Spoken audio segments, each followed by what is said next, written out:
কবি হয়ে জন্মিয়ে আমি কি ভুল করেছি, তোমায় ভালোবেসে দিবা দুঃখে দুঃখে মরেছি। এ বাবা, সকাল সকাল যেচে পড়ে কে ঝগড়া করতে চাইছে? হ্যাঁ, বাঁকা বাঁকা সুরে তো কথাগুলো তুমিই বললে। এই শানু, আরে শোনো না, এই যে ও বাঁকা বাঁকা সুরে কথাগুলো বললো না, বলো কি আপনার গায়ে কি জোর নেই? তাড়াতাড়ি চালান না। স্যার, আপনি কি কিছু বলতে আসছিলেন? তো আমি কি তোমাদের সাথে দাঁত কেলিয়ে আড্ডা মারতে এসেছি?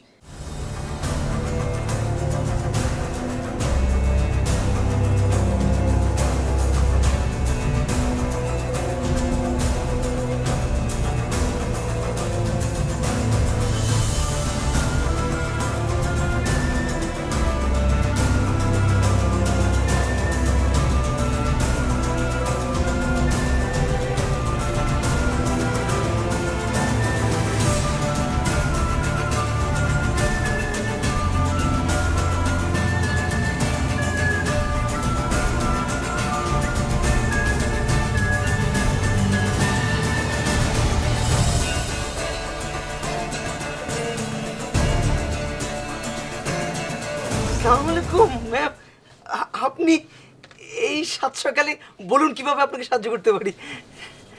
সোজা হয়ে দাঁড়ান আগে। জি।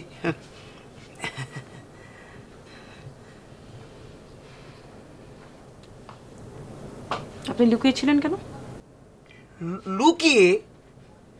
কে লুকিয়েছিল? আপনি ওখানে লুকিয়েছিলেন কেন? আমি? আমি আমার দোকানে কেন লুকাবো ম্যাডাম? সেটাই তো আমার প্রশ্ন, যে আপনি লুকিয়েছিলেন কেন? না ম্যাডাম, আমি এখানকার বই ওখানে, ওখানকার বই ওখানে সাজাচ্ছিলাম, বই সাজাচ্ছিলাম। তো আমি যে এতবার ডাকলাম আপনি শুনতে পাননি? হ্যাঁ, আমি যে আপনাকে ডাকছিলাম শুনতে পাননি? আমাকে ডেকেছিলেন, আমি শুনলাম না কেন?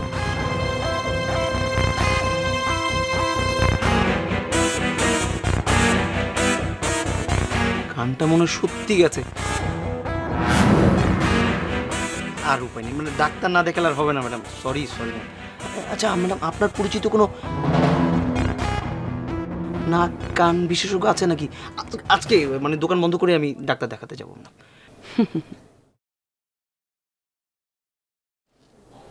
অভিনয়টা যে আপনি ভালো করেন সেটা আমি সেদিনই টের পেয়েছিলাম, কিন্তু এখন যেটা করছেন সেটা ওভার অ্যাক্টিং হয়ে যাচ্ছে। দর্শক টের পেয়ে যাবে যে আপনি অভিনয় করছেন। কিছুক্ষণের জন্য বন্ধ হয়ে যায়, একদম এখন পরিষ্কার শুনতে পাচ্ছি। একদম ঠিক আছে। আচ্ছা ম্যাডাম, আপনি আমি আপনাকে কিভাবে হেল্প করতে পারি যদি একটু বলতেন ম্যাডাম? কোনো বই লাগবে? বই না, ইনফরমেশন। ইনফরমেশন? কারেন্ট অ্যাফেয়ার্স আমাদের কাছে আপাতত আছে। যে আপনার কাছ থেকে ইনফরমেশন লাগবে। আমার কাছ থেকে কি ইনফরমেশন ম্যাডাম? সেদিন যে মেয়েটা আপনার এখানে বই কিনতে এসেছিল তাকে আপনি চেনেন? কোন মেয়েটা? কত মেয়ে আসে, মেয়ের মায়েরাও আসে, সাথে আরো কত। না না, হ্যাঁ মনে পড়ছে, ওই যে বই নিয়ে। জি জি, স্পষ্ট মনে পড়ছে। সরি ম্যাম, একদম ভুলে গেছি। না, আমি তাকে চিনিও না, জানিও না, তার সম্বন্ধে আমি বিন্দু বিসর্গ জানি না ম্যাডাম। সে কি এখানে প্রায়ই আসে? মানে প্রায় বই কিনতে আসে?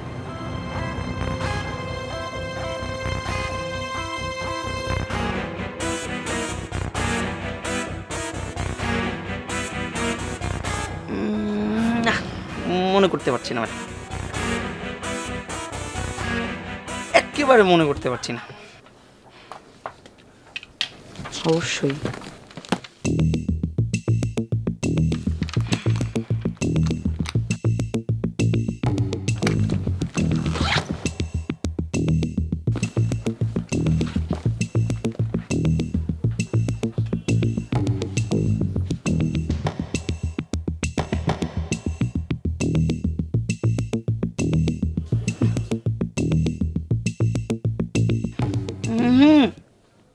একদম স্পষ্ট মনে পড়েছে ম্যাডাম, একদম ক্লিয়ার। তো এবার বলুন, প্রায় আসে? কে? ও না না না, সেদিনই প্রথম এসেছিল ম্যাডাম, আর যেই ভাব বুদ্ধি বুঝলাম আর কোনোদিন আসবে বলে মনে হচ্ছে না ম্যাডাম।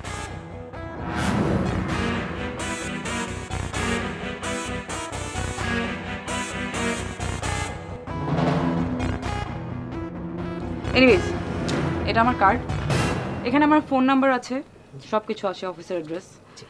যদি কোনো দিন নীরা, মানে ওই মেয়েটা যদি কোনো দিন আপনার দোকানে আসে, আপনি আমাকে ফোন করবেন, এবং যতক্ষণ পর্যন্ত আমি আপনার দোকানে এসে না পৌঁছাবো আপনি তাকে ছলে বলে কৌশলে এখানে আটকে রাখবেন। বুঝতে পেরেছেন? জি জি জি ম্যাডাম, এটা কোনো সমস্যা না, আমি আপনাকে ফোন করব যতক্ষণ আপনার ফোনে না পাই, আমি বারবার ট্রাই করব, কিন্তু মনে হচ্ছে না ম্যাডাম এতক্ষণ ওনাকে আটকে রাখা আসলে যাবে, মানে কি ভাববে।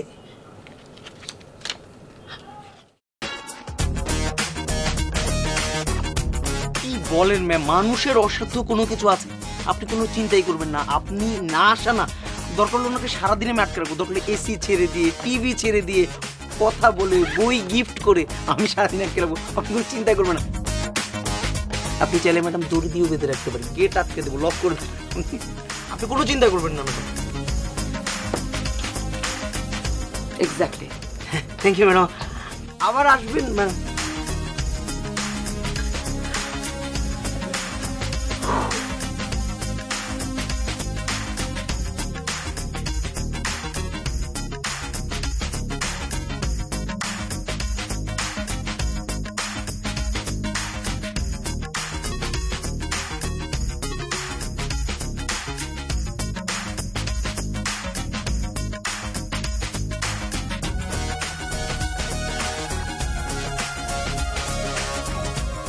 এক্স্যাক্টলি, ওই বিলবোর্ডের ডিজাইনগুলো চেক করে নিয়েছি, অ্যাবসলিউটলি রাইট, আমি জাস্ট ফরওয়ার্ড করে দিচ্ছি। Okay bye. কি হলো, কিছু না বলেই চলে যাচ্ছ কেন? কি বলতে এসেছিলে বলো। স্যার, আপনি কাজে ব্যস্ত ছিলেন তো, তাই ভাবলাম। দেখো, ভাবনা এবং চিন্তার কাজটা কিন্তু তোমার না, সেই জন্য কোম্পানি আমাকে অনেক টাকা দিয়ে কিনে রেখেছে, কাজেই তোমার যে কাজ তুমি সেটা করো, আর কি বলতে চাইছিলে সেটা বলো। স্যার, কনফারেন্স রুমে সবাই আপনার জন্য অপেক্ষা করছে, আপনি মিটিং কল করেছিলেন। সবাই অপেক্ষা করছে? জি স্যার। তার মানে সবাই চলে এসছে? স্যার, সবাই এসেছে তো। আর ইউ শিওর যে সবাই এসেছে? নিজের স্মৃতিশক্তির উপর এতটা চাপ দেওয়ার কোনো দরকার নেই, গিয়ে কনফার্ম হয়ে আসুন যে সবাই এসছে কিনা, তারপর আমাকে কল করবেন। জি স্যার। স্যার, আপনাকে একটা কফি দিতে বলি? কেন?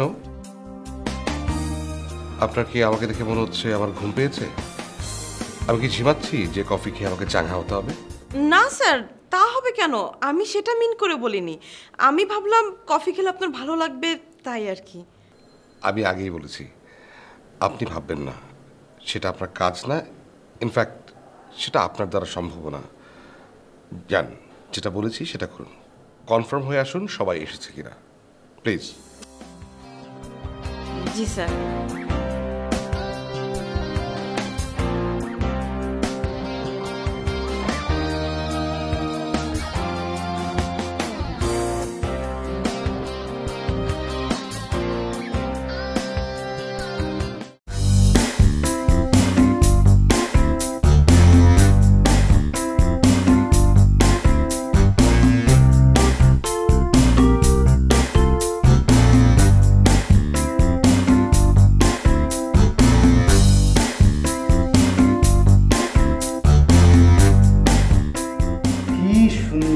মাইয়া তুমি, দুধে আলতা বড়, তোমার উচিত হইল গিয়া আমারে বিয়া করো।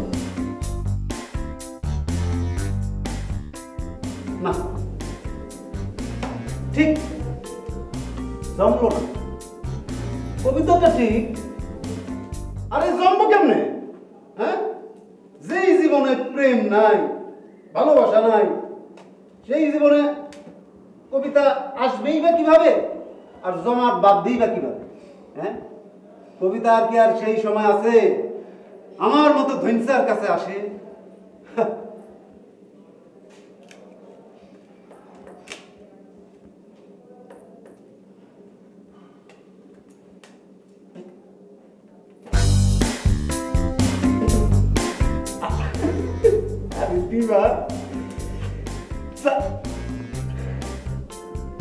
সুপ্রভাত, শুভ সকাল, গুড মর্নিং। অবশেষে তুমি আসলা। রাতে ঘুম কেমন হয়েছে তোমার? কি হচ্ছে এটা? ও এটা আর বইল না, কেটাই জানি ছবিটারে কাইটটা একদম নারীগুলি বাইর করে ফেলাইছে। সকালবেলা তো মন টিচার আইসা ছবিটা দেখা খেপা মনে করো যে একদম আগুন। আরে হ, স্যারে কি কয় জানো? অ্যানির ছবি কে কাটছে, কার এত বড় সাহস, তারে পাইলে একবার আমি দীক্ষা ছাড়ুন, টাকা দিয়ে কি আমি কষাই পুষি, হ্যাঁ, ইত্যাদি ইত্যাদি। তারপর অনেক কষ্টে আমি স্যারের মনে করে যে শান্ত করলাম, বললাম যে স্যার ভুল কইরা ছবিটা আমি কেটে ফেলেছি, শাস্তি যা দেওয়ার আপনি আমারই দেন, আর কাউরে দিন। আরে কই যাও, পুরা কথা না শুনে তুমি কোথায় যেতেছো? হ্যাঁ, তারপর স্যার আমার কথা শুনে কি বললো জানো? মিস্টার বদরুল, আমি আপনাকে অত্যন্ত পছন্দ করি, এই জন্য গুরু পপে আপনাকে লোকশাস্তি দিচ্ছি। যান, যে ছবি নিজে ভুল করে কেটেছেন সেই ছবি আবার কষ্টেপ দিয়ে জোড়া লাগিয়ে নিয়ে আসুন। তাই মনে করো যে, আর শোনো, যেই ছবি যখন তখন যে কাউরে লাগায়, টেপের বাপের সাধ্য আছে তারে জোড়া লাগায়। তাও চেষ্টা করতেছি, বৃথা চেষ্টা, উপরের অর্ডার।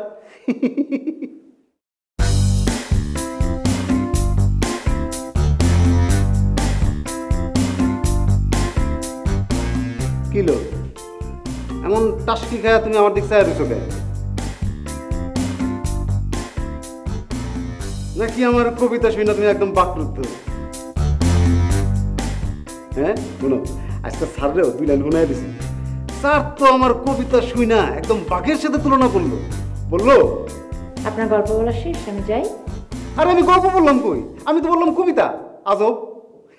শোনো, যা যা ঘটছে তা সব সত্য ঘটনা তোমারে বললাম। আর শোনো দিবা, একটা কথা মনোযোগ দিয়া শোনো, এই বদরুল মিথ্যা কথা বলতেও পারে না, শুনতেও পারে না। নো, একদম নো। আপনার বকবক করা শেষ হয়েছে? স্যার আপনাকে যেটা করতে বলেছে, মানে ছবিটা জোড়া লাগাতে বলেছে, ওটা লাগান। তুমি বললে শুধু ছবি কেন, ওই আসমানের সাথে ওই চাঁদের জোড়া লাগাইয়া দিব। তারপর সারা বছর শুধু পূর্ণিমা আর জ্যোৎস্না, জ্যোৎস্না আর পূর্ণিমা। বলো লাগাইয়া দেব? তুমি শুধু একবার বলো, লাগাবো? যেটা লাগাচ্ছিলেন ওটা লাগান, অন্য আর কোনো কিছু আপনাকে লাগাতে হবে না। আরে আরে, আমি তো তোমার আসল কথাটাই বলি না। আসল নকল কোনো কথাই আপনার বলার দরকার নেই। হ্যাঁ? আপনার যে দুটো ভিডিও ক্লিপস আছে না, ও দুটো যদি আমি মন্টি ভাইকে দেখাই, তখন মন্টি ভাই আসলে ঠিক করবে যে আপনাকে কোন পাপের জন্য কোন শাস্তি দেবে। ঠিক আছে? আচ্ছা শোনেন, মন্টি স্যার অফিসে আইসাই বলছে আপনি অফিসে ঢোকা মাত্রই যেন আপনি স্যারের সাথে দেখা করেন। স্যারের বিশেষ অনুরোধেই আমি আপনাকে কথাটা বলতেছি, নাইলে আমার কি ঠেকা পড়ছে যে আপনার সাথে দাঁড়ায় দাঁড়ায় এরকম আমি গল্প গুজব কথাবার্তা বলবো? হ্যাঁ, আমার মূল্যবান, অতি মূল্যবান সময় ধ্বংস করবো? ধরা আজকাল কম কম দেখুক।